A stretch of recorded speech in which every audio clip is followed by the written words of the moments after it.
তো ক্রিসমাসের দিন সকাল সকাল মাকে টাটা করে চলে যাচ্ছি, কারণ আগের দিন রাতে এসেছিলাম, আজকে চলে যাব। আর অফিসে যাওয়ার পথে ওর সাইডে একটা কাজ ছিল, তাই সেটা ও ভিজিট করতে গিয়েছিল, আর আমি পথ মধ্যে দাঁড়িয়ে আছি। আর বেশিক্ষণ ও চলে এসেছিল। আর জানো, আজকে বিকেলের দিকে একটা ইনভিটেশন ছিল ক্রিসমাসের। আর আমিও ভাবলাম ক্রিসমাস বলে কথা, তো আমি লেডি স্যান্টা সেজে যাই। তার জন্য হোয়াইট কালারের জ্যাকেট পরে নিয়েছি আর রেড কালারের এই ফ্রকটা পরে নিয়েছি। কম্বিনেশনটা কিন্তু খুব ভালো লাগছিল।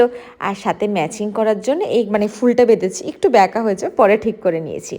আর এখানে ও রেডি হয়ে গেছে আর হুটোপুটি লেগে গেছে। আর চল এবার যাই যেখানে নিমন্ত্রণ ছিল। মুশকিল হচ্ছে আমাদের যেতে অনেক দেরি হয়ে গেছিলো, সেই সময় বলতে গেলে সবাই বেরিয়ে গিয়েছিলো। আর যেই অল্প কিছুজন ছিল তারা খুব নাচানাচি করছিল, আমরা যেতে লেট করেছি। আর আমি যেহেতু প্রথমবার গেছি, একটু অড লাগছিল, বাট হ্যাঁ, অ্যাডজাস্ট করার চেষ্টা করছিলাম। আর এখন আমরা বাড়িতে চলে যাব। এখানে একটা মন্দির ছিল, ঠাকুর দর্শন করে বাড়ি গিয়ে ডিনার